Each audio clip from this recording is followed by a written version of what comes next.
Hey dolls, so today I'm going to be showing you guys how to properly bleach and customize a closure. This is a 14-inch lace closure from AliExpress, a company by the name of Hair Slove, and it costs about $40. Some ingredients you'll need is bleach, developer, toner, a bowl, and a toothbrush.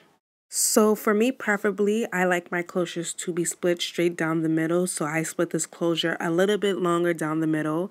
And since I'm doing a middle part, I like my middle parts to be deep. So I'm going to make sure that my closure is split straight in half. So now we're taking our Kaleidoscope's bleach and cutting it open. And we're just going to pour all the contents into the bowl and just get it ready for mixing. Now I'm taking my developer. This developer I got from an actual box of dye that nobody's ever going to use. I don't know what volume it is, but I feel like it works pretty well because I know it's a low volume and the way to squirt it out was pretty simple and easy. And now I'm just mixing it up to the thickness that I want. So I actually realized that I needed a popsicle stick, so you're actually going to see me grab a popsicle stick and apply it to my closure.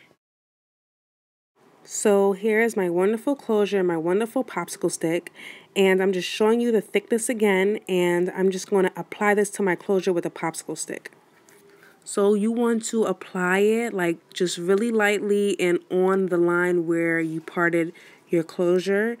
You kind of want to make sure you don't get it on any other part of the closure because you don't want those parts to be bleached unless you're bleaching your whole closure. Some people, they bleach their whole closure, but I'm just bleaching this line because this is the only part people are going to see.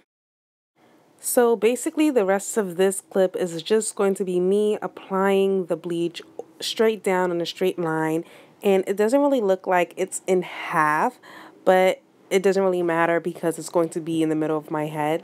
But I just really wanted to give you guys a detailed video of how I bleach my closures because I get so many questions on who does your closure, do you bleach it, and whatnot. So this is just basically what I do. And it's very simple, it's easy, anybody could do it, it just takes practice. A few moments later. So after I watch the bleach out, I'm just showing you what the closure looks like. You can kind of see it's a little bit bleached. I bleached it lightly. I'm always afraid of just over bleaching the knots, and it looks pretty good. Like you could kind of see through it. You see the parts that's bleached. And it looks pretty good to me. Like when you flip it around, you can see the parts that's bleached in the back. And we're not going to stop here. Now I'm applying the toner to the developer. And you basically just mix this around just like you did when you was mixing the bleach with the developer. You only need a little bit. You just keep mixing it. It's going to turn like a purple color, and when you finally mix it up and everything, you just apply it to the closure just like you did the bleach. Well, not the closure, but the part. And this is basically just going to get rid of all the orange and red and brassiness of the closure and make it just look a little bit more natural. Now, you don't have to do the step, but I recommend it. So now I'm just showing you another closure that I had worn for quite a while, since like last November. And I also bought this closure from AliExpress from a company called Kason Hair.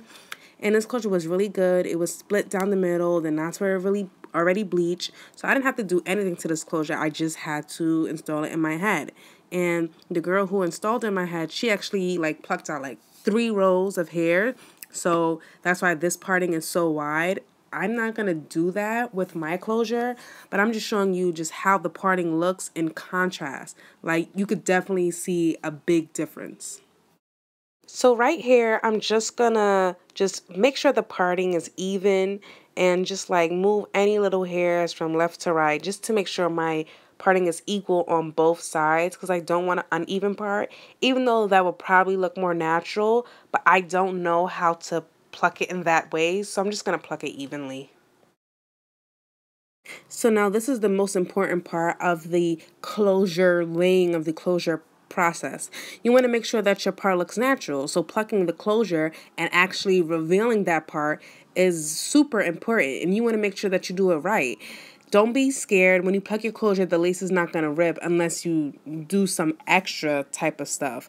But mostly you just focusing on maybe 1 or 2 or 3 knots at a time. You just really just pull them out as if you were pulling out hairs on your face or wherever you guys pluck hairs.